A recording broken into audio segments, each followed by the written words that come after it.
سر ایک تو یہ پہلا اسی کی وضاحت ہو جائے کہ یہ ہائیبریڈ رجیم کا کیوں تذکرہ کیا گیا؟ دیکھیے، ہائیبریڈ رجیم کا جو تذکرہ پاکستان کے کانٹیکسٹ میں ہوتا ہے اس کا کوئی مطلب کچھ اور ہے۔ یہ اس رپورٹ میں جو ہائیبریڈ رجیم کا تذکرہ ہے وہ ذرا براڈر کانٹیکسٹ میں ہے، ذرا وسیع تناظر میں ہے۔ وہ یہ ہے کہ دیکھیے 4 کیٹیگریز میں بانٹتا ہے نا یہ رپورٹ حکومتوں کو۔ سر سب مختصراً تو سے یہ جو ہے کہ اپوزیشن والے یہاں پاکستان میں کہتے ہیں کہ اسٹیبلشمنٹ اور پی ٹی آئی والوں کا آپس میں کوئی اکٹھا سیم پیج جسے وہ حکومت کہتی ہے، وہ والا کانسیپٹ آتا ہے کہ یہ ہائیبریڈ رجیم ہے۔ رپورٹ کے مطابق کیا ہے؟ لیکن اس رپورٹ میں تو دیکھیے جو سب سے نچلا درجہ ہے نا وہ اتھارٹیرین رجیمز ہے، ٹھیک ہے۔ یعنی جو آمریت ہے، اور جو آمریت کے بعد جو درجہ ہے وہ ہائیبریڈ رجیم ہے، اس کے اوپر پھر ڈیموکریسیز ہیں۔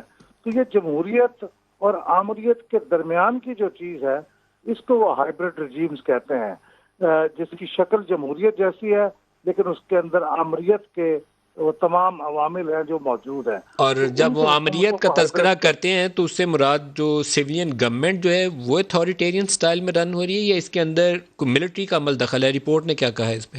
اس پہ دونوں قسم کے لوگ ہیں، دونوں قسم یعنی کے؟ اس میں سویلینز بھی ہیں۔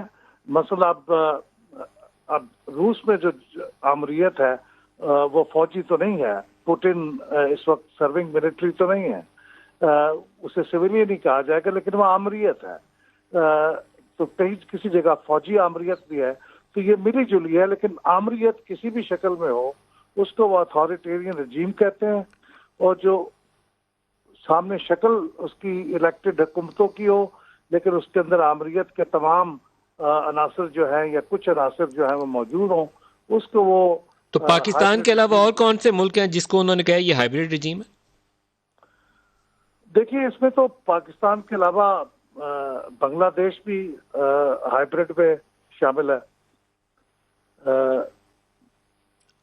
اور ٹرکی؟ انڈیا جو ہے وہ فلاڈ ڈیموکریسی میں شامل ہے۔ تو ہائیبریڈ میں رجیمز میں تو بہت سے ملک شامل ہیں۔ درست۔